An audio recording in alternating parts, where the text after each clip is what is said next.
Sir Nifty ने 1878 points का fall दिया, वो भी एक हफ्ते के अंदर।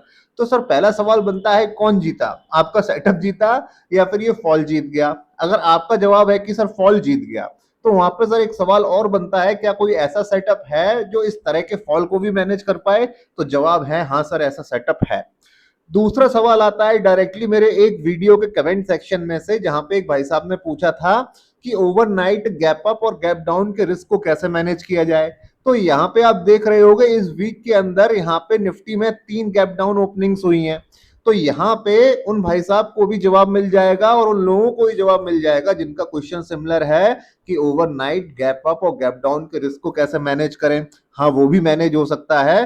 तो यहाँ पे मैं आपको क्या दिखाने वाला हूं, यहाँ पे आपको मैं ये दिखाने वाला हूं इस फॉल को, इसी फॉल को जो आपको स्क्रीन पे दिख रहा है, एक सिस्टम की मदद से, एक डिसिप्लिन की मदद से, एक सेटअप की मदद से कैसे मैनेज करें, और वो भी बिना किसी चार्ट को देखे हुए, बिना किसी डायरेक्शन को प्रिडिक्ट किए हुए। अगर ये सब आपको जानना है कैसे किया जाता है तो प्लीज इस वीडियो के अंत तक बने रहिएगा। ये वीडियो काफी नॉलेजेबल और पावरफुल होने वाला है आपके लिए। और अगर वाकई आपको लगे कि मैंने आपको इस फॉल को प्रॉपर तरीके से मैनेज करके दिखा दिया है और सिखा दिया है, तो सर इस वीडियो को लाइक जरूर करना, सब्सक्राइब जरूर करना, और जिन लोगों को ऐसे वीडियो की जरूरत है उनको शेयर जरूर करना। तो चलिए बिना वक्त बर्बाद किए शुरू करते हैं। तो सर चलिए यहां से बातों को आगे बढ़ाते हैं। अगर हमें इस फॉल को मैनेज करना है, जो ये फॉल आ गया है, अगर इस फॉल को हमें मैनेज करना है तो हमें एक पावरफुल व्यू को समझना पड़ेगा। वो व्यू क्या है? सर थीटा प्लस वेगा कॉम्बो। तो सर ये व्यू क्या होता है, कैसे काम करता है, इसको भी समझाओ। तो चलिए सर इसको भी समझने चलते हैं, और उसके लिए हमें सहारा लेना पड़ेगा थोड़ी देर के लिए इस एक्सेल का। तो यहाँ पे हमें क्या समझना है, हम इस व्यू को समझना है। जो ये व्यू कैसे बनता है, थीटा और वेगा कॉम्बो से बनता है। तो उससे पहले हम थोड़ा ये समझ लें कि जो हम मतलब जो एक जो स्ट्रेटजी है, एक सेटअप है जिसको हम डिप्लॉय करने वाले हैं, उसको आखिर कैसे डिप्लॉय करने वाले हैं, वो सेटअप है क्या, उसको भी समझना जरूरी है। अब मान लीजिए यहाँ पे 3 एक्सपायरी है, निफ्टी है ना, निफ्टी की मान लीजिए 3 एक्सपायरी है, एक वीक 1, वीक 2, वीक 3। चलिए इसको नाम देते हैं कि ये 2 मार्च की एक्सपायरी है, ठीक है। ये आपकी 10 मार्च की एक्सपायरी है, और ये आपकी 17 मार्च की एक्सपायरी है, ठीक। तो हमें क्या करना है, हमें यहाँ पे क्या करना है, हम यहाँ पे जो वीक 1 है उसकी एक्सपायरी को हम देखेंगे, उसकी एक्सपायरी को देखेंगे। जैसे कि ये वीक 1 कौन सी है, 2 मार्च की एक्सपायरी है। कौन सी है? 2 मार्च की एक्सपायरी है, ठीक। तो यहाँ पे हम क्या करेंगे, जब ये 2 मार्च की एक्सपायरी का जो कॉन्ट्रैक्ट चालू हुआ होगा, तो ये 2 मार्च की एक्सपायरी कॉन्ट्रैक्ट कब चालू हुआ होगा सर? वेडनेसडे को चालू हुआ होगा। तो वेडनेसडे को हम 11:30 बजे के आसपास उस ट्रेड को डिप्लॉय करेंगे, क्योंकि हम उस टाइम में नहीं जाना चाहते जहां पे मार्केट में काफी उठापटक हो। तो मतलब 11:30-12 बजे के आसपास एक ऐसा मौका होता है, थोड़े वॉल्यूम्स डाउन रहते हैं, मार्केट में इतनी उठापटक नहीं रहती है। तो इस सोच के चलते हम क्या करेंगे, 11:30 बजे अपनी उस ट्रेड को डिप्लॉय करेंगे। उस ट्रेड को हम कैसे लगाएंगे, आइए देखते हैं। तो हम क्या करेंगे, जो ये वीक 1 है आपका, ये वीक 1 की एक्सपायरी जब चालू हो रही होगी, वहां जाके हम वीक 2 में जाके क्या करेंगे, सेलिंग करेंगे। यहाँ पे जाके क्या करेंगे, हम सेलिंग करेंगे। तो आपको ये समझ आ रहा होगा कि हम यहाँ वीकली एक्सपायरी की नहीं, बाई वीकली एक्सपायरी की बात कर रहे हैं। यहाँ पे हम वीकली एक्सपायरी की नहीं, बाई वीकली एक्सपायरी की बात कर रहे हैं, क्योंकि हम 2 मार्च की एक्सपायरी का जब कॉन्ट्रैक्ट चालू हुआ है, वहां पे हम खड़े होके कहाँ पे सेलिंग कर रहे हैं, 10 मार्च वाली एक्सपायरी में, ठीक है। तो यहाँ पे हम क्या करेंगे, सेलिंग करेंगे, सेल करेंगे। क्या सेल करेंगे सर? सीई और पीई, कॉल पुट सेल करेंगे, ठीक। अब हमें क्या चाहिए, हमें इसके हेजेस भी चाहिए, हमें हेजेस भी चाहिए, तो हमें बाइंग भी करनी पड़ेगी। तो हम बाइंग क्या करेंगे, हम बाइंग और फॉर एक्सपायरी में करेंगे, क्योंकि ये 2 मार्च के कंपैरिजन में आपकी 10 मार्च क्या हो गई, ये हो गई नियर एक्सपायरी, ठीक है। और ये हो गई 17 मार्च वाली आपकी फार एक्सपायरी, ठीक है। तो नियर एक्सपायरी में जाके तो हमने क्या करी है, सेलिंग करी है, और फार फार एक्सपायरी में जाके हम क्या करेंगे, बाइंग करेंगे। यहाँ पे क्या करना है, हमें बाइंग करना है। क्या करना है, बाइंग सी और पी इक्वल और पुट के प्रीमियम्स, ठीक है। यहां तक बात क्लियर है? तो चलिए आगे बढ़ते हैं। अब इसमें हम ये समझते हैं कि यहाँ पे ये थीटा प्लस वेगा कॉम्बो क्या है। तो इसको हम बारी बारी से समझेंगे। पहले हम इस पूरे सिनेरियो में हम समझेंगे थीटा इफेक्ट क्या होता है, यहाँ पे थीटा कैसे इफेक्ट करता है, थीटा इफेक्ट को समझेंगे। तो सबसे पहले आइए थीटा को समझते हैं यहाँ पे। अब मान के चलते हैं कि बाजार कैसा रहा, बाजार थोड़ा मतलब साइडवेज रहा, थोड़ा कंसोलिडेशन में रहा, या फिर आप ऐसा बोल सकते हो कंसोलिडेटेड बुलिश रहा, या फिर कंसोलिडेटेड बेयरिश रहा, धीमे धीमे ऊपर बढ़ रहा है या धीमे धीमे नीचे जा रहा है या साइडवेज पड़ा हुआ है, उस सिनेरियो में क्या हो रहा होगा। अब यहाँ पे क्या बात करेंगे, सबसे पहले थीटा इफेक्ट की बात करेंगे, ठीक है।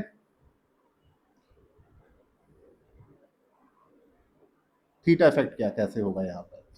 अब मान लीजिए यहाँ पे जो आपने कॉल और पुट के प्रीमियम, कॉल और पुट के प्रीमियम आपने यहाँ पे सेल कर रखे हैं, हम सिनेरियो क्या मान के चल रहे हैं, मार्केट साइडवेज रह गया, कंसोलिडेशन में रह गया, या कंसोलिडेटेड बुलिश रहा या कंसोलिडेटेड बेरिश रहा, तो उस केस में क्या होगा, यहाँ पे ये वाले प्रीमियम क्या होना चालू हो जाएंगे, मेल्ट होना चालू हो जाएंगे थीटा की वजह से। जैसे जैसे समय गुजरेगा और यहाँ पे क्या होने लगेंगे, मेल्ट होने लगेंगे। अब मान लीजिए मेल्ट होते होते, इन्होंने मेल्ट होते होते आपको कलेक्टिवली यहाँ पे 20 रुपए का क्या कर दिया, 20 रुपए का आपको प्रॉफिट मिल गया। यहाँ पे मान के चलिए 20 रुपए का प्रॉफिट मिल गया, ठीक है।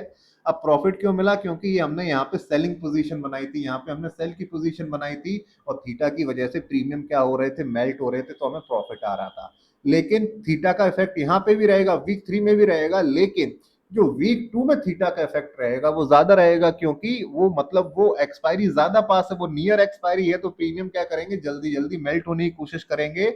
और इसके उलट जो ये वीक 3 है, जो वीक 3 कौन सी है, फार एक्सपायरी है, यहाँ पे थीटा का इफेक्ट उतना नहीं रहेगा, क्योंकि एक्सपायरी दूर है अभी और वो समय आया नहीं है एक्सपायरी का, तो थीटा थीटा की वजह से प्रीमियम इतनी जल्दी जल्दी नहीं गलेंगे, बट थोड़ा बहुत तो थीटा का इफेक्ट यहाँ पे भी रहेगा।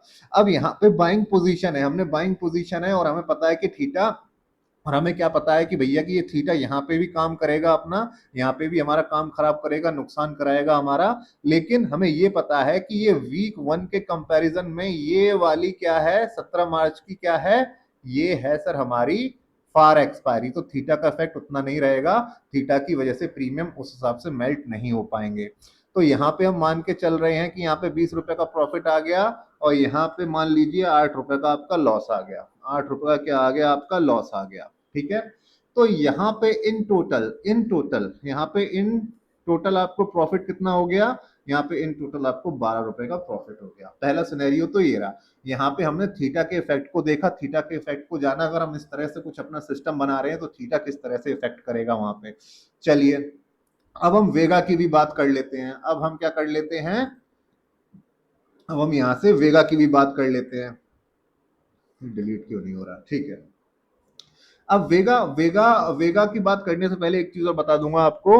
वेगा पे मैंने एक स्पेसिफिक वीडियो ही बना रखा है, जब मैं स्टार्टिंग में कॉन्सेप्ट को बता रहा था, अवधारणाओं को समझा रहा था, तो उस वीडियो की लिंक आपको डिस्क्रिप्शन बॉक्स में मिल जाएगी। अगर आपको वेगा के बारे में ज्यादा पता नहीं है तो उस लिंक पे क्लिक कर लीजिएगा, वेगा को समझ लीजिएगा। थोड़ा बहुत तो यहाँ पे भी समझा के जाऊंगा। तो वेगा को आप क्या समझ सकते हो, वेगा को आप वॉलेटिलिटी ही समझ सकते हो, वॉलेटिलिटी के हिसाब से उसे देख सकते हो। तो यहाँ पे क्या होता है, जब आईवी बढ़ती है, जब आईवी बढ़ती है, आईवी क्या होता है, एक वॉलेटिलिटी का थर्मामीटर होता है, ठीक है, या डर का थर्मामीटर होता है। तो जब आईवी बढ़ती है दैट मींस विक्स बढ़ती है, इंडिया विक्स बढ़ती है।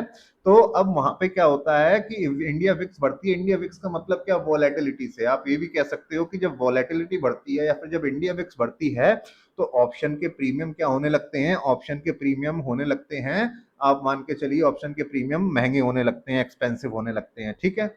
अगर जो हमारा केस था, हमारा सिनेरियो था कि हमारा सिनेरियो ये बन गया था, हमारा सिनेरियो कि मार्केट एक हफ्ते के अंदर खट खट खट खट करके नीचे बढ़ गई।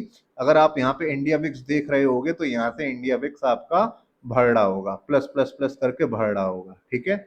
और यहाँ पे जब इंडिया विक्स बढ़ रहा होगा तो वो क्या कर रहा होगा, ऑप्शंस के प्रीमियम्स को एक्सपेंसिव कर रहा होगा, वो क्या कर रहा होगा, ऑप्शंस के प्रीमियम को एक्सपेंसिव कर रहा होगा। आइए इस पूरी चीज को अपने इस केस में यूज करके देखते हैं कि हम इससे फायदा कैसे उठा पाते हैं।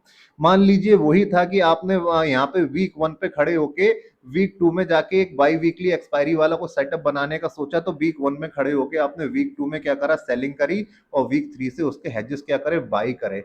अब मान लीजिए कि वॉलेटिलिटी बढ़ने लगी, धीमे धीमे करके होने लगा, वॉलेटिलिटी बढ़ने लगी। तो मान लीजिए यहाँ पे आपको, अब वॉलेटिलिटी बढ़ेगी तो क्या होगा, ऑप्शंस के प्रीमियम क्या होने लगेंगे, महंगे होने लगेंगे, एक्सपेंसिव होने लगेंगे। तो ये कॉल और पुट के प्रीमियम भी क्या हो जाएंगे, यहाँ पे क्या हो जाएंगे, एक्सपेंसिव हो जाएंगे अगर वॉलेटिलिटी बढ़ी,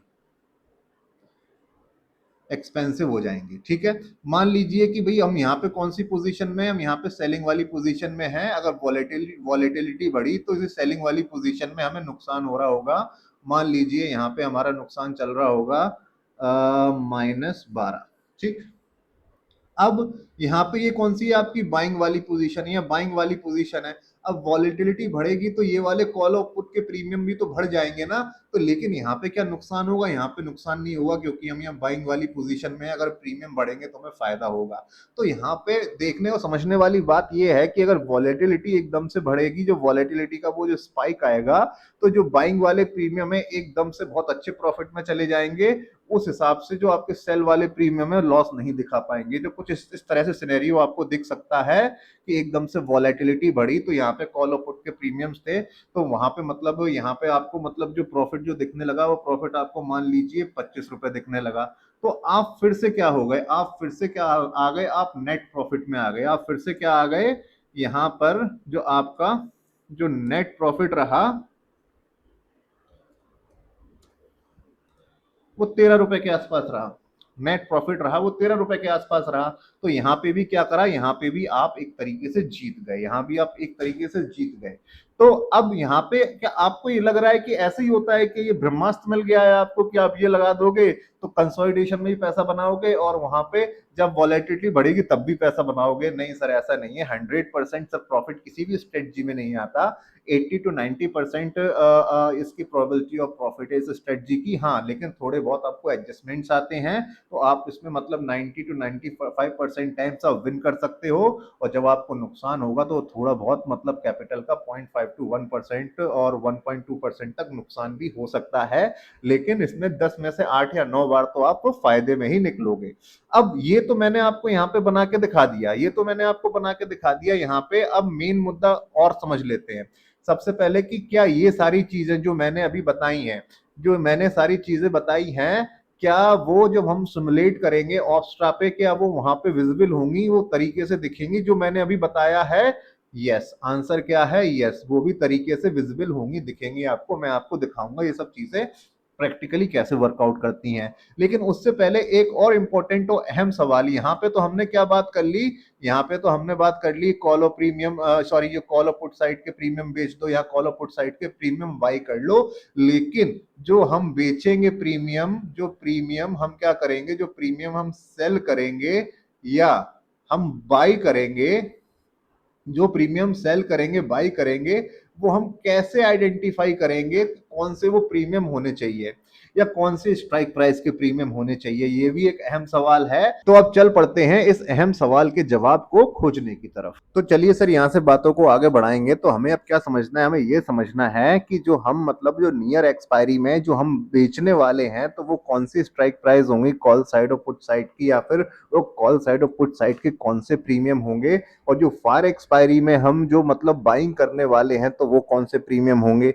ये हमें समझना है। तो इस चीज को हमें बहुत ही ध्यान से अटेंशन के साथ समझना पड़ेगा, क्योंकि यहाँ पे हमें क्या करना है, कोई हंसी मजाक नहीं चल रहा है सर। निफ्टी में हमें कम से कम ये 1900 रुपए का जो फॉल दिख रहा है ना यहाँ पे, इसको मैनेज करना है। तो यहाँ पे सर हंसी मजाक में बातें नहीं चल सकती, तो मुझे अब यहाँ पे आपका फुल फोकस चाहिए।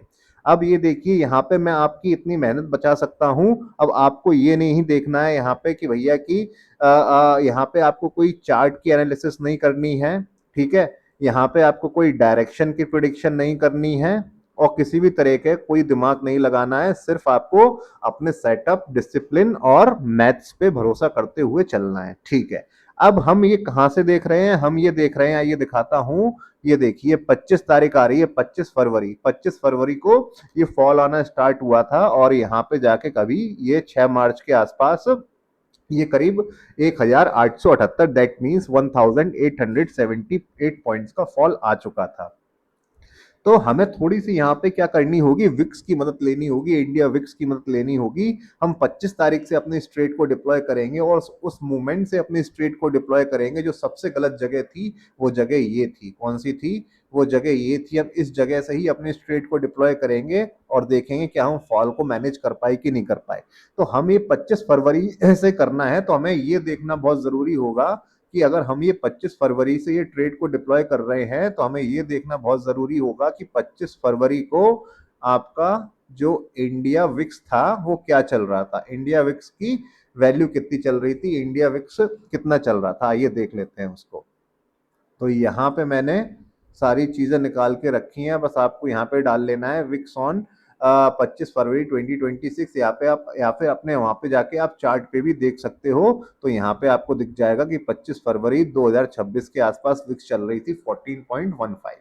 हमें एक नंबर मिल गया है, हमें ये पता चल गया है 25 फरवरी को जो विक्स थी वो चल रही थी आपकी कितनी, 14.15। ठीक, एक ये चीज मिल गई। अब बस हमें ये चीज मिली है और उसके अलावा कोई दूसरी चीज हमको चाहिए भी नहीं। इससे ही सारी कैलकुलेशन होगी, इससे ही सारे आपके सेलिंग के प्रीमियम और बाइंग के प्रीमियम निकल आएंगे। अब यहाँ पे आपको किस दो नंबर्स पे ध्यान देना है, दो फैक्टर्स पे आपको ध्यान देना है। जो ये जो सेलिंग वाले प्रीमियम्स हैं, इनको निकालने के लिए हम एक फैक्टर का इस्तेमाल करेंगे जो कि है 1.7, और जो बाइंग वाले प्रीमियम है उनको निकालने के लिए एक फैक्टर का हम इस्तेमाल करेंगे जो क्या है 1.35। कैसे, आइए दिखाता हूं। अब यहाँ पे हमको पता है हम सबसे पहले क्या कर रहे हैं, सबसे पहले हम क्या करने जा रहे हैं, हम सबसे पहले ये सेलिंग वाले प्रीमियम्स निकालने जा रहे हैं कि हम वो कौन से प्रीमियम देखें ऑप्शन चेन में जाके। तो इसके लिए हमें करना क्या पड़ेगा, हमें विक्स तो पता चल गया है, हमें विक्स तो यहाँ पे पता चल गया है। विक्स क्या है 14.15। इसका हम मल्टीप्लाई करा देंगे 1.7 से, इसका मल्टीप्लाई करा देंगे 1.7 से। ये क्यों करा रहे हैं, ताकि हमें वो वाले प्रीमियम मिल सके जो हमें नियर एक्सपायरी में जाके, जिनमें हमें बिकवाली करनी है, जो हमें बेचने हैं। ठीक, तो यहाँ पे कितना आ गया 24.55। 24.55 ये वैल्यू कैसे आई, ये वैल्यू कैसे निकल के आई। यहाँ पे हमने क्या किया था, हमने जिस दिन को हमें ट्रेड लगानी थी उस दिन हमने देखा कि 25 फरवरी को हमें ट्रेड लगानी थी, 14.15 विक्स चल रहा है। तो हमने यहाँ पे क्या किया, सेलिंग वाले प्रीमियम निकालने के लिए 14.15 को मल्टीप्लाई करा दिया किससे, 1.7 से। तो हमें क्या निकल के आ गया 24.05। तो इससे हमें ये क्या मिल गया, ये हमें हमें अपनी जो हमें नियर वाली एक्सपायरी में जो सेल करने हैं वो प्रीमियम मिल गए। अब हम क्या करेंगे, हम कॉल साइड में क्या ढूंढेंगे, इसके सिमिलर कोई 24.05 के सिमिलर कोई प्रीमियम ढूंढेंगे। और पुट साइड में क्या करेंगे, पुट साइड में जाके भी हम क्या करेंगे, 24 रुपए के आसपास का कोई प्रीमियम जाके तलाशेंगे। ठीक है, यहां तक बात क्लियर हुई। अब बात कर लेते हैं बाइंग वाले। अब हमें हेजेस भी तो बाई करने हैं, हेजेस बाई कर लेते हैं। हेजेस कैसे बाई करेंगे, तो यहाँ पे आपको एक तो नंबर दिख रहा होगा, एक फैक्टर दिख रहा होगा 1.35। इसको कैसे यूज करना है, चलिए वो भी बता देता हूं। अब ये देखिए, अब यहाँ पे हमें सेलिंग वाले प्रीमियम तो मिल गए, 24 रुपए का प्रीमियम कॉल साइड और पुट साइड में जाके बेच देंगे नियर एक्सपायरी में। फार एक्सपायरी में हम क्या करेंगे, जो हमारा नियर एक्सपायरी में बेचने वाला प्रीमियम आया था जो क्या था 24, राउंड फिगर में मान के चलता हूं उसको मैं अभी 24। ठीक है, इसका हम मल्टीप्लाई करवा देंगे 1.35 से। यहाँ पे क्या आ गया 32, यहाँ पे क्या आ गया 32। तो अब हमें क्या मिल गया है, अब हमें ये मिल गया है कि भाई कि हम जो नियर एक्सपायरी है, वीक 2 वाली एक्सपायरी है, उसमें हम क्या करेंगे, उसमें हम ये जो कॉल साइड पे जाके हम 24 रुपए का प्रीमियम जो हमें दिखेगा 24 रुपए उसके आसपास, उसको जाके बेच देंगे।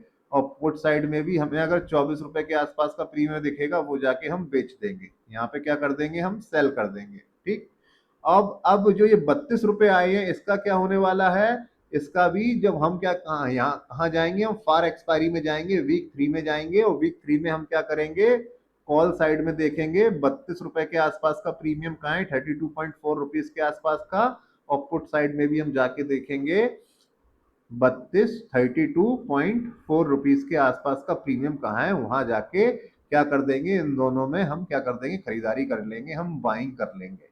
ठीक है, हम जब ऐसा कर गए तो दैट मीन्स वहां पे हमारा मतलब ये जो सिस्टम है, जो सेटअप है, जिसको हम लोग डबल कैलेंडर स्प्रेड भी बोलते हैं, वो वहां पे जाके डिप्लॉय हो जाएगा।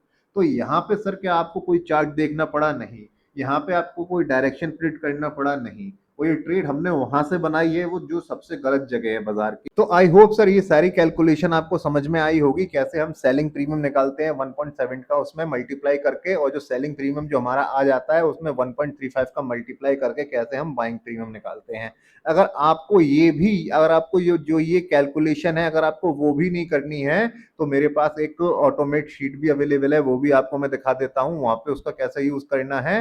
तो ये देख लीजिए, वो शीट ये रही। यहाँ पे क्या करना होगा, यहाँ पे बस आपको वहां पे जो मैंने जितनी कैलकुलेशन दिखाई थी वो सब कैलकुलेशन आपको नहीं करनी है। यहाँ पे सिर्फ आपको विक्स की वैल्यू डालनी है 14.15, आपका सारा काम हो जाएगा। जैसे ही करके आप इसे एंटर करोगे तो सारी चीजें निकल के आ जाएंगी। तो ये देखिए, ये सेलिंग प्रीमियम निकल के आ गया, वहां भी हमारा 24.055 आ रहा था, यहाँ भी 24.055 आ गया। और यहाँ पे एक रेंज भी निकल के आ गई सेलिंग प्रीमियम की। जो 24.05 तो आप बेच ही सकते हो, लेकिन अगर लो बेचना चाहो तो सबसे लो आप क्या बेच सकते हो, 21.6। और सबसे जो हाई है, हाई क्या बेच सकते हो, 26.4। मैं क्या करता हूं, जो वो निकल के आता है सेल प्रीमियम में उसको ही बेचता हूं, मैं रेंज के चक्कर में नहीं पड़ता हूं। ठीक है। अब यहाँ पे बाइंग प्रीमियम भी आपका ऑटोमेटिक कैलकुलेट होके आ गया है 32.474। ठीक है, तो ये एक तरीके से यहाँ पे चीजें आपकी ऑटोमेटिक हो गई। क्या ये आपको शीट चाहिए? अगर ये आपको शीट चाहिए तो ये आपको बिल्कुल मिल जाएगी। तो उसके लिए आपको 1 अप्रैल तक का इंतजार करना होगा, क्योंकि 1 अप्रैल को हमारा क्या स्टार्ट होने वाला है, 1 अप्रैल को हमारा स्टार्ट होने वाला है small small capital management growth framework, जहां पे मैं क्या करूंगा, 3 महीने का एक चैलेंज लूंगा। वहां पे ये दिखाऊंगा कि छोटी छोटी कैपिटल्स को कैसे ग्रो किया जाता है स्ट्रेटजीज लगा के। तो वहां पे आपको ये सारी चीजें ही पता चलती रहेंगी, कैसे हमने क्या स्ट्राइक प्राइस सिलेक्शन किया, क्या प्रीमियम हमने सेलेक्ट किया, वहां पे हमने कौन सा व्यू लगाया, वहां पे हमने कौन सा सेटअप अप्लाई किया, वहां पे एंट्री क्या थी, वहां पे एग्जिट क्या थी, वहां पे टारगेट्स क्या थे, वहां पे एसएल क्या थे, वहां पे निकलना कैसे है, वहां पे जाना कैसे है, वो सारी चीजें वहां बताऊंगा। और जो भी प्लेटफॉर्म मैं वहां पे उसके लिए यूज करूंगा, वो आपको मतलब 1 अप्रैल से 3-4 दिन पहले पता लग जाएगा। या तो व्हाट्सएप होने वाला है, या तो वो टेलीग्राम होने वाला है, उसको डिसाइड करके मैं आपको बता दूंगा। तो इस तरह की जो भी ये ऑटोमेटेड शीट है, जो आपकी मतलब चीजें काफी आसान कर सकती हैं, आपकी कैलकुलेशन काफी आसान कर सकती हैं, आपको वहां पर ही मिल जाएगी। तो चलिए, हमने अभी क्या क्या सीख लिया है। हमने अभी ये सीख लिया है कि भैया कि अगर हमारे सामने क्या आ जाए, हमारे सामने अगर इस तरह की स्थिति आ जाए, इस तरह का कोई फॉल आ जाए, तो उसे कैसे मैनेज करना है। तो उसके लिए हम व्यू बना चुके हैं, उसके लिए हम क्या कर चुके हैं, उसके लिए हम व्यू बना चुके हैं, हम कुछ इस तरह की स्ट्रेटजी अप्लाई करेंगे। और हमने ये भी जान लिया है कि हम बाई वीकली एक स्ट्रेटजी अप्लाई करेंगे, बाई वीकली अपना एक सेटअप बनाएंगे। और हम ये भी समझ गए हैं कि उसमें हमें नियर एक्सपायरी में जो सेलिंग करनी है, वो प्रीमियम कैसे कैलकुलेट करे हैं हमने। और हम ये भी जान चुके हैं जो फार एक्सपायरी है, उसके जो प्रीमियम हमें जो वहां पे जो हेजिंग के लिए बाई करने हैं, उन्हें कैसे कैलकुलेट करना है। अब चल पड़ते हैं आगे की बातों को करने की तरफ। तो सर अभी हम क्या समझ चुके हैं, अभी हम सर एंट्री की टाइमिंग समझ चुके हैं, उसको डिप्लॉयमेंट को समझ चुके हैं। हमें पता चल गया है कि हमें 11:30 बजे स्ट्रेट में एंटर करना है। और एंट्री कैसे करेंगे, जिस वीक में हम एंट्री बनाने की सोच रहे होंगे, तो उस वीक के जब वो कॉन्ट्रैक्ट शुरू हुआ होगा, जब वो कॉन्ट्रैक्ट चालू हुआ होगा निफ्टी पे। अब कॉन्ट्रैक्ट कब चालू होता है सर, आपका वेडनेसडे को न्यू कॉन्ट्रैक्ट चालू होता है। तो वेडनेसडे को 11:30 बजे आपको क्या करना है, उस वीक की एक्सपायरी में कुछ नहीं करना है। जिस वीक की एक्सपायरी पे आप खड़े हुए हो, 11:30 बजे आपको जो नियर एक्सपायरी है, जस्ट नेक्स्ट एक्सपायरी है, वहां पे जाके आप पे कॉल और पुट में जाके क्या करनी है, बिकवाली करनी है। और जो फार एक्सपायरी है, उसके बाद वाली एक्सपायरी है, वहां पे आपको क्या करना है, वहां पे आपको हेजेस बाई करने हैं, वहां पे कॉल पुट साइड में आपको बाइंग करनी है। यहाँ तक की बात आपको क्लियर हो चुकी होगी। अब अगला मुद्दा क्या है, अगला मुद्दा ये होने वाला है सर कि अब एग्जिट प्लानिंग के बारे में बता दो, और यहाँ पे क्या कुछ एडजस्टमेंट्स हो सकते हैं उसके बारे में भी बता दो। और आपको ये और बता दूं, जो मैं आपको अभी बता रहा हूँ वो अच्छा खासा सर पेड कंटेंट है, बहुत ही एडवांस कंटेंट है सर, कोई फ्री में नहीं बताता। बहुत कम ऐसे यूट्यूबर्स हैं जो आपको फ्री में बताते हुए दिखेंगे। तो प्लीज तरीके से समझिएगा, इसकी वैल्यू करिएगा, ठीक है। और बात समझ में आए, अगर बात सही लगे, अगर आपको एंड में दिखे कि यहाँ पे पूरा ये मूव 1878 पॉइंट्स का मैनेज हो चुका है, तो इस वीडियो को लाइक भी कर दीजिएगा और सब्सक्राइब भी कर दीजिएगा। चलिए वापस से मुद्दे पे आते हैं। सबसे पहले हमें क्या समझना है, सबसे पहले हमें एग्जिट प्लानिंग समझनी है। तो चल पड़ते हैं सबसे पहले इस एग्जिट प्लानिंग को समझने की तरफ और बढ़ चलते हैं अपनी इस एक्सेल शीट पे द्वारा। ठीक है, अब ये वही हमारी वो कौन सी है, वही हमारी ऑटोमेट वाली ये एक्सेल शीट है जहाँ पे हम विक्स की वैल्यू डालते हैं और हमें सारी चीजें हमें यहाँ पे आके मिल जाती हैं। ठीक है, अब हमें क्या समझना है, हमें एग्जिट कब करनी है ये समझना है। ठीक, अब हमें एक बात तो पता ही है कि जो आपके जो सेलिंग साइड होती है वो आपकी क्रेडिट साइड होती है। ठीक है, और जो आपकी बाइंग साइड होती है वो आपकी क्या होती है, डेबिट साइड होती है। ठीक, अगर ये आपको फंडा नहीं मालूम है, इसके लिए भी मैं आपको इस डिस्क्रिप्शन में एक लिंक छोड़ दूंगा जहां पे मैंने इसको बहुत तरीके से एक्सप्लेन किया था। उस वीडियो मैंने इसको तरीके से एक्सप्लेन किया था कि सेलिंग क्यों क्रेडिट साइड होती है और बाइंग क्यों डेबिट साइड होती है, वहां से देख लीजिएगा आप।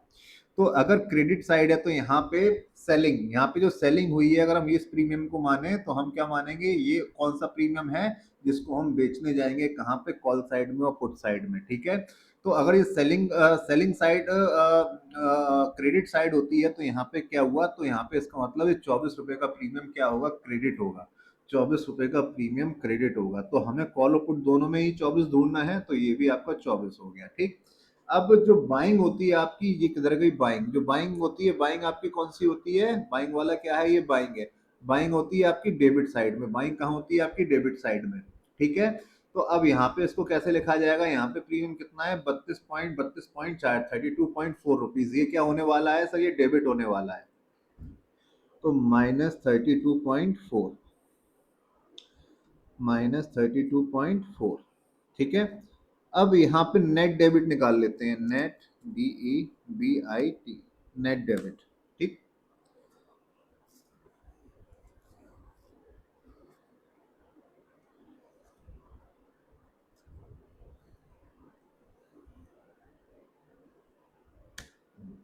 नेट डेबिट कितना आ गया सर, देखिए नेट डेबिट क्या निकल के आ रहा है, 16.8, 16.8 -16.8 क्या निकल के आ रहा है, नेट डेबिट।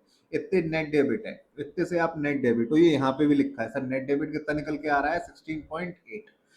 तो अब यहाँ पे आपका एग्जिट प्लान क्या होना चाहिए, जो ये आपको 16.8 की वैल्यू दिख रही है, ये 16.8 की जो वैल्यू आपको यहाँ पर दिख रही है, अगर ये किसी भी वक्त, ये किसी वक्त 35% से कम हो गई, ये किसी वक्त 35% से कम हो गई और कितनी रह गई, 10.9 के आसपास रह गई, तो आपको उस ट्रेड को क्या कर देना है, एग्जिट कर देना है। अब जो बात बताने जा रहा हूं वो बिगनर्स के लिए ही बताने जा रहा हूं। तो बिगनर्स लोग क्या कर सकते हैं, बिगनर्स लोग 35% का कितने नेट डेबिट पे अपना टारगेट भी लगा सकते हैं, एसएल भी लगा सकते हैं। तो अब जब आप इसमें जो जो मैंने जो यहाँ पे सेटअप बताया है, इस सेटअप में जैसे ही आप मतलब यहाँ पे विक्स डालोगे तो वो आपका नेट डेबिट भी दिखा देगा, आपको नेट डेबिट इतना है, और आपका टारगेट भी बता देगा, आपका एसएल भी बता देगा। जब आप इस ट्रेड में डिप्लॉय हुए थे तो आप कितने से डेबिट थे, नेट डेबिट आपका कितना चल रहा था, 16। तो ये 16.8, 16.8 अब बिगनर्स के लिए बोल रहा हूं, अगर इसमें 35% का इजाफा हो जाए, 35% से इंक्रीज होके 22.7 आ जाए, 22.7 आ जाए, तो ये आप बुक कर लीजिएगा इसको। ठीक, अगर यही 16.8 कम हो के 10.9 के आसपास आ गए, मतलब 35% लेस हो जाए, तो आप इस ट्रेड से एग्जिट हो जाइएगा। ठीक, और जब आपको 35% के आसपास का मतलब जो नेट डेबिट से आपका जो ये प्रीमियम, नेट डेबिट जो प्रीमियम है आपका 35% कम हो गया, तो अब वहां पे आपको कितना नुकसान हो रहा होगा, तो वो नुकसान हो रहा होगा आपका आपका कैपिटल पे 1% से लेके 1.2 या 1.3% के बीच में, इससे ज्यादा नहीं हो पाएगा सर, इससे ज्यादा नहीं हो पाएगा।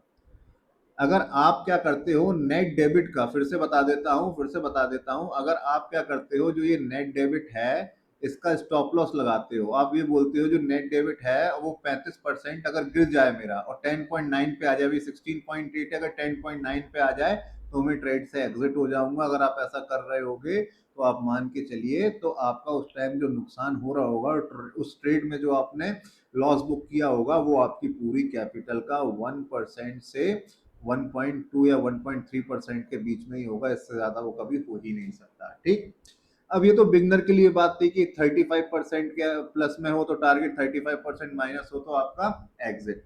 अब जो लोग इस स्ट्रेटजी को मास्टर कर चुके हैं, उन्होंने खूब सारी प्रैक्टिस की है, तो वो लोग एक चीज और कर सकते हैं, अपना एसएल तो वो फिक्स्ड रख सकते हैं, अपना एसएल फिक्स्ड रख सकते हैं और अपने प्रॉफिट को फ्लो होने दे सकते हैं, अपने प्रॉफिट को फ्लो होने दे सकते हैं। या फिर अपना टारगेट वो इस तरह से नहीं रखेंगे कि 35% लेना है डेबिट का, आप वो लोग क्या कर सकते हैं, कैपिटल का 1.5% से लेके 1.8% तक भी टारगेट कर सकते हैं। वो जो क्या हो चुके हैं, बिगनर वाले फेज से निकल चुके हैं, उनको बाजार को ज्यादा समझ में आने लगा है, वो उन्होंने इस स्ट्रेटजी पे मास्टरी कर ली है।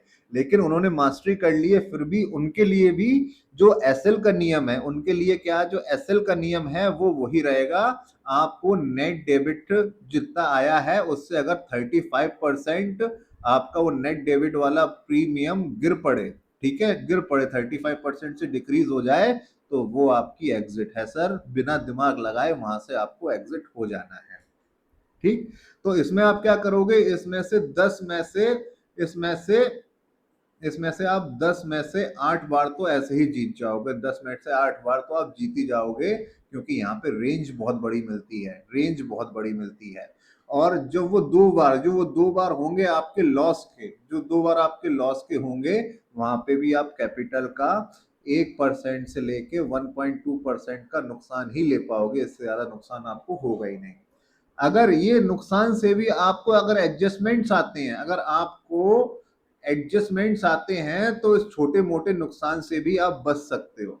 एडजस्टमेंट आते हैं तो अब मैं ये नहीं कह रहा हूं कि आप बच ही जाओगे शॉर्ट शॉर्ट, मैं ये कह रहा हूं कि अगर आपको एडजस्टमेंट्स आते हैं तो इन छोटे मोटे आप जो लॉसेस से भी बच सकते हो एडजस्टमेंट्स के थ्रू। अब ये सब कैसे होता है और अब हम क्या करने वाले हैं, आप ये समझ लीजिए सर। तो सर अब हम क्या करने वाले हैं, अब हम ये देखने वाले हैं, जो ये फॉल आया था 1878 पॉइंट्स का, अपने सिस्टम के थ्रू, अपने सेटअप के थ्रू क्या हम इसको मैनेज कर पाएंगे। तो हमको क्या करना है, हम यहाँ पे जो ये वाला पॉइंट है, ये वाले पॉइंट पे डेट क्या थी सर, ये वाले पॉइंट पे 25 फरवरी की डेट थी, 25 फरवरी की डेट थी एग्जैक्ट। हम यहीं से अपनी ट्रेड लगाएंगे, उसको सिमुलेट करते हुए कहाँ तक ले जाएंगे, इस पॉइंट तक ले जाएंगे उसको सिमुलेट करते हुए, और ये चेक करेंगे जो जो अभी अभी हमने सीखा है उसका अगर हम इस्तेमाल करें तो क्या यहाँ पे ये फॉल मैनेज हो पाएगा या नहीं। हम क्या देखेंगे, जो ये फॉल आया है, इतना बड़ा ये फॉल आया है, ये मैनेज हो पाएगा या नहीं हो पाएगा, ये हमें चेक करना है। तो चल पड़ते हैं इसको चेक करने की तरफ। तो चलिए सर देखते हैं आगे क्या करना है। आगे हमको सर बैक टेस्टिंग करनी है, और जो सारी चीजें अभी हम सीखते हुए आ रहे हैं उनको सिमुलेट करके देखना है। अगर हम सिमुलेट करके देखते हैं, बैक टेस्टिंग करके देखते हैं, रिसर्च करते हैं, तो उसमें उससे क्या होता है, हमारे दिमाग में चीजों की क्लैरिटी और बढ़ती है। तो यहाँ पे हमें सबसे पहले क्या करना है, यहाँ पे हमें मतलब मेन मुद्दा क्या था, मेन मुद्दा ये था, हमें ये जानना है क्या कोई ऐसी कोई स्ट्रेटजी, ऐसा कोई सेटअप, क्या ऐसा कोई सिस्टम हो सकता है जो निफ्टी के एक हफ्ते के अंदर जो ये फॉल आ गया था 1878 पॉइंट्स का, क्या इसको टैकल किया जा सकता है, क्या इसको मैनेज किया जा सकता है। तो उसको करने के लिए हमने एक व्यू बनाया था, जिसमें हमने सोचा था कि क्यों अगर ये कैसा रहे कि अगर हम डेल्टा और वेगा को मिला के, डेल्टा और वेगा को मिला के कोई सेटअप बनाए, कोई सिस्टम बनाए, जिससे इस तरह का फॉल को मैनेज किया जा सके।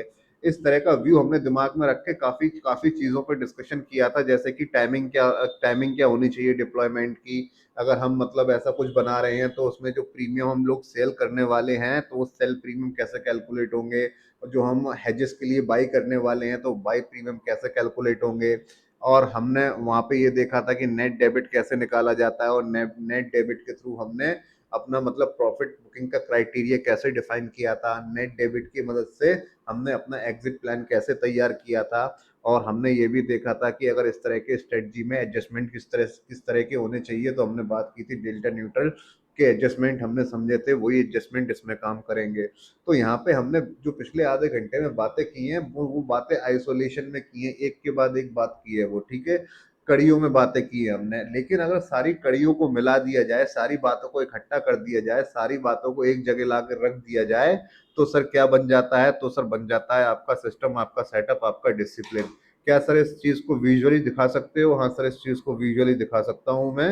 अगर सारी बातों को इकट्ठा करोगे तो इस तरह का एक सेटअप बन के तैयार हो जाएगा, जिसको हम क्या कहेंगे, डबल कैलेंडर डिप्लॉयमेंट प्रोसेस। और ये कैसा है, बाई वीकली सेटअप है। कैसा है, बाई वीकली सेटअप है। फिर से बता दे रहा हूँ, 3 हफ्ते निफ्टी के, वीक 1, वीक 2, वीक 3। ठीक है, आप वीक 1 की एक्सपायरी पे खड़े हो। आप कहाँ पे खड़े हो, आप यहाँ पे खड़े हो। आप वीक 1 की एक्सपायरी पे खड़े हो, इस जगह पे वीक 1 की एक्सपायरी पे आप खड़े हो। यहाँ से आप क्या करोगे, यहाँ पे वीक 1 पे खड़े होके आप क्या करोगे, डिप्लॉयमेंट करोगे। वीक 1 पे खड़े होके आप ट्रेड को डिप्लॉय करोगे। ठीक है, तो वीक 1 पे खड़े होके आपको क्या क्या देखना है वो यहाँ पे पता लग जाएगा। तो वीक 1 के जिस भी दिन पे आप खड़े होके इस ट्रेड को डिप्लॉय करने वाले हो, तो सबसे पहले आपको क्या देखना है, वो आपको ये देखना है कि उस दिन विक्स की वैल्यू क्या चल रही है, इंडिया विक्स की वैल्यू क्या चल रही है। अब जब आपको इंडिया विक्स की वैल्यू पता चल जाए तो आप आसानी से सेलिंग वाले प्रीमियम निकाल सकते हो। आपको करना क्या है, जो विक्स है उसको मल्टीप्लाई कर देना है 1.7 से। तो वही विक्स को जैसे ही आप मल्टीप्लाई करोगे 1.7 से, तो जो भी आंसर आएगा, तो वो जो भी आंसर आएगा तो उससे ही मिलता जुलता है या फिर वही प्रीमियम आपको नियर एक्सपायरी में जाके खरीदना है। नियर एक्सपायरी कौन सी होगी, वीक 1 के कॉन्टेक्स्ट में वीक 2 की। तो यहाँ पे क्या करना है, जो प्रीमियम यहाँ निकल के आया है, तो वही प्रीमियम आपको कॉल साइड में देखना है और वही प्रीमियम आपको पुट साइड में जाके देखना है, उससे मिलता जुलता, और क्या कर देना है, वहां पे सेल कर देना है, बिकवाली कर देनी है। ठीक है, और उसके बाद ये तो सेलिंग वाला प्रीमियम हो गया। अब बात आती है बाइंग प्रीमियम की। बाइंग प्रीमियम में क्या होगा, जो आपका जो सेल प्रीमियम आया था, जो आपने विक्स का मल्टीप्लाई किया था 1.7 से, जो भी आंसर आया था, तो वो आपका क्या था, सेल प्रीमियम। सेल प्रीमियम में आपको क्या करना है, 1.35 का मल्टीप्लाई करा देना है। सेल प्रीमियम में आपको क्या करना है, 1.35 का मल्टीप्लाई करा देना है, तो आपको क्या मिल जाएंगे, बाय प्रीमियम, जो आप हेजेस की तरह बाय करने वाले हो, लेकिन कहां पर, फार एक्सपायरी ऑप्शंस में। तो ये वीक 1 के कंपैरिजन में कॉन्टेक्स्ट में W2 था क्या, नियर एक्सपायरी। अब फार एक्सपायरी में मैं हेजेस लेने, फार एक्सपायरी कौन सी हो गई, वीक 3 वाली फार एक्सपायरी हो गई। यहाँ पे हम क्या करेंगे, जो भी हमारा आंसर निकल के आया, जब हमने सेल प्रीमियम को 1.35 से मल्टीप्लाई कराया, जो भी वहां पे प्रीमियम निकल के आया वो या फिर उसके काफी क्लोज, हम कॉल साइड में और पुट साइड में जाके क्या कर लेंगे, हम बाई कर लेंगे। ठीक है, बाई कर लेंगे। ठीक है, उसके बाद हमें क्या करना होगा, उसके बाद हम नेट डेबिट चेक करेंगे, नेट डेबिट कितना है। अगर वो ट्रेड को हमने डिप्लॉय करा, जब हमने ट्रेड को डिप्लॉय करा, उसी वक्त हम नेट डेबिट चेक कर लेंगे। और अगर जो ट्रेड डिप्लॉय हो गई, एग्जीक्यूट हो गई, उसके बाद किसी पॉइंट ऑफ टाइम पे हमने देखा कि नेट डेबिट हमारा 35% से इंक्रीज हो गया है, तो वो हमारी प्रॉफिट बुकिंग हो जाएगी। और किसी पॉइंट ऑफ टाइम पे हमने देखा कि जो नेट डेबिट है वो 35% से गिर गया है, डिक्रीज हो गया है, वहीं हमारा बिना हम कोई दिमाग नहीं लगाएंगे इस ट्रेड से एग्जिट हो जाएंगे, क्लोज कर देंगे इस ट्रेड को।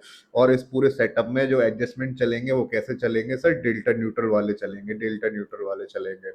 तो अब सर आप ये भी कह सकते हो कि सर काफी सारी कैलकुलेशंस यहाँ पे इन्वॉल्व हैं, तो उसके लिए मैंने क्या बताया है, उसके लिए मैंने आपको क्या बताया, उसके लिए मैंने आपको बताई है कौन सी शीट, ये वाली शीट, जिसपे आप क्या करोगे, जिसपे आपको बस उस दिन की विक्स की वैल्यू डालनी है, आपका सारी सेल वाले प्रीमियम, बाई वाले premium, net debit, target, stop loss सब इकट्ठा आपका एक साथ आपको दिख जाएगा। तो वो दिन कौन सा है सर, वो 25 फरवरी है। 25 फरवरी वो दिन है, तो हमें विक्स कौन से दिन की चेक करनी होगी, 25 फरवरी की चेक करनी होगी। और 25 फरवरी को विक्स कितनी चल रही थी सर, 14.15 चल रही थी। यहाँ पे आपको विक्स दिखी, जैसे भी आपको विक्स दिखी, जैसे यहाँ पे 14.15 दिखी है, 14.15 को आपको यहाँ पे जो एक काइंड ऑफ ऑटोमेट शीट है, यहाँ पे आपको विक्स डाल देनी है। 25 ऑफ फरवरी को विक्स कितनी थी, 25 ऑफ फरवरी को विक्स थी सर 14.15। तो यहाँ पे जैसे ही आपने डाला तो सारी चीजें यहाँ पे आ गई, जैसे ही यहाँ पे डाला तो सारी चीजें यहाँ पे निकल के आ गई। ये देखिए, ये आपका सेल प्रीमियम भी निकल के आ गया, ये आपका सेल प्रीमियम निकल के आ गया, और ये बाई प्रीमियम भी निकल के आ गया। तो ये कौन सा निकल के आया है, जो आपको नियर एक्सपायरी में सेल करना है। कहाँ पे सेल करना है, नियर एक्सपायरी में, ये या फिर इससे मिलता जुलता। ठीक है, और ये निकल के आया है बाय प्रीमियम, जो आपको हेजेस की तरह, आपको हेजेस की तरह यूज करोगे, तो ये कहाँ पे आप जाके बाई करोगे, फार एक्सपायरी में। ठीक, यहाँ पे आपको नेट डेबिट भी आपका मिल गया, नेट डेबिट भी आपको निकल के आ गया। क्यों, यहाँ पे 16.8 के आसपास का नेट डेबिट है। अगर ये 35% से बढ़ जाता है आपके ट्रेडिंग ड्यूरेशन में, तो वहां पे आपकी ये प्रॉफिट बुकिंग है। और अगर ये 35% से गिर जाता है, 10.9 के आसपास आ जाता है, तो ये क्या है, ये आपका मतलब यहाँ से एक सिग्नल है कि आपको इस ट्रेड से एग्जिट हो जाना चाहिए। और साथ ही साथ यहाँ पे क्या मिलता है कि सेल प्रीमियम तो आपको एग्जैक्ट दिखाई देगा और साथ ही साथ एक रेंज भी बता देगा, साथ ही साथ एक रेंज भी बता देगा कि आप 24 तो बेच सकते हो, लेकिन अगर आप कम बेचना चाहते हो तो मिनिमम आप 21 बेच सकते हो, अगर कम बेचना चाहते हो तो लो आप कितना बेच सकते हो, 21 बेच सकते हो, अगर आप इससे थोड़ा बढ़ के बेचना चाहते हो, थोड़ा हाई बेचना चाहते हो तो हाई आप कितना बेच सकते हो, 26.4 बेच सकते हो। अब हमें क्या करना है, यही सारी वैल्यूज को कहाँ पे लेके चलना है, सिमुलेटर पे लेके चलना है, अपना कहाँ पे लेके चलना है, अपने सिमुलेटर पे लेके चलना है और यहाँ पे इसी हिसाब से स्ट्रेट को डिप्लॉय करना है। वो क्या हम इसी वीडियो में करने वाले हैं? नहीं सर, वो हम अगले वीडियो में करेंगे क्योंकि वीडियो काफी लंबा हो जाएगा। जो मैं सिमुलेट करके दिखाऊंगा वहां पे ही मैं मुझे आपको 50 बातें बतानी है, वो अपने आप में एक 25 से 30 मिनट का वीडियो होने वाला है। तो अब यहाँ से क्या है, अब आप यहाँ पे जो सारी ये चीजें बताई गई हैं इनको आप बहुत तरीके से समझिएगा। अगर एक बार में ना समझ में आए तो इस वीडियो को दोबारा तिबारा या चौथी बार पांचवी बार चला के देख लीजिएगा जब तक आपको समझ में नहीं आती हैं। और आप जब तक ये सिमुलेशन का वीडियो नहीं आ रहा है, सिमुलेशन का वीडियो आई बिलीव थर्सडे को 5:30 बजे तक आ जाएगा, जो कमिंग थर्सडे है वहां पे 5:30 बजे तक आपको ये इसका सिमुलेशन का वीडियो, वेब टेस्टिंग का वीडियो आपको मिल जाएगा। तो तब तक आप क्या कर सकते हो, तरीका मैंने बता दिया है, ऑप्स्ट्रा आपके ही पास होगा, बैक टेस्टिंग के टूल्स आपके भी पास होंगे, इसी हिसाब से आप वैल्यू डाल के वो अपनी एक्सपायरी के हिसाब से नियर एक्सपायरी में आप बिकवाली करना और आप फार एक्सपायरी में आप उसके हेजेस बाई करना और वहां पे बैक टेस्टिंग करके देखना क्या रिजल्ट आया है। और बाकी थर्सडे को तो मैं आपको ये बैक टेस्टिंग करके दिखाऊंगा। किस चीज की बैक टेस्टिंग करके दिखाऊंगा? स्पेसिफिक इसी चीज की बैक टेस्टिंग, स्पेसिफिक इसी चीज की बैक टेस्टिंग की हम यहाँ पे 25 तारीख को यहाँ से अपनी हम ट्रेड को डिप्लॉय करेंगे और देखेंगे कि जो हमने सिस्टम बनाया, सेटअप जो मैंने आपके साथ शेयर किया है, क्या उसके बल पे, क्या उसके थ्रू हम ये पूरे फॉल को क्या हम सरवाइव कर सकते हैं या नहीं कर सकते हैं। तो इस तरह से हम अपना करेंगे, करके देखेंगे। ठीक है, तो मेरे ख्याल से इस वीडियो में बस इतना ही। और अगर यहाँ तक की जो जानकारी मैंने आपको दी है, यहाँ तक का जो मैंने आपको प्रोसेस समझाया है, तो यहाँ तक जो आपको मैंने सिस्टम बताया है, अगर वो आपको पसंद आया हो तो इस वीडियो को लाइक जरूर कर दीजिएगा, सब्सक्राइब जरूर कर लीजिएगा इस चैनल को जिसका नाम है the Lucifer candle. And I think, sir, I should leave now. So this is Ankit Dwivedi signing off from the Lucifer Candle, and let's keep the light burning.